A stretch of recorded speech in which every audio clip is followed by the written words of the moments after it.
Bro ஒரு நாள் ஃபுல்லாக பிஸ்கட் மட்டும் வாங்கி சாப்பிடுங்க. 3 நேரமும் பிஸ்கட் மட்டும் சாப்பிட முடியுமா என்ன? ஸோ நீங்கள் சொன்னீங்கன்றக்காண்டி இந்த சேலஞ்சை நம்ம வந்து கண்டிப்பாக பண்ணுறோம். ஸோ அதுக்கு முன்னாடி நீங்கள் இன்னும் நம்ம சேனலை ஃபாலோ அண்ட் சப்ஸ்கிரைப் பண்ணலன்னா ஃபாலோ அண்ட் சப்ஸ்கிரைப் பண்ணிக்கோங்க. ஸோ நம்ம காலையிலக்கு என்ன பிஸ்கட் வாங்கியிருக்கோன்னு பார்த்தீங்கன்னா ட்ரீட் வாங்கியிருக்கோம்.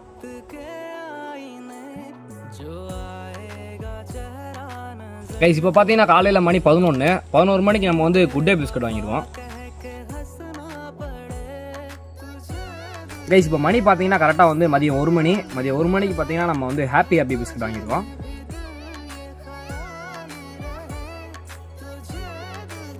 ஈவினிங்க்கு பார்த்தீங்கன்னா நம்ம வந்து இப்போ ஹார்லிக்ஸ் பிஸ்கட் வாங்கியிருக்கோம். இதை வந்து பாலில் தொட்டு சாப்பிட போகிறோம். கைஸ் நம்ம நைட்டுக்கு பார்த்தீங்கன்னா வந்து இந்த பிஸ்கட் தான் வாங்கியிருக்கோம். இந்த பிஸ்கட்டோட பேர் என்னன்னு தெரிஞ்சுன்னா மறக்காமல் கமெண்ட்ல மென்ஷன் பண்ணுங்கள். இந்த பிஸ்கட் வந்து எனக்கு ரொம்பவே பிடிக்கும். நான் அதிகமாக வந்து இந்த பிஸ்கட் தான் வாங்கி சாப்பிடுவேன்.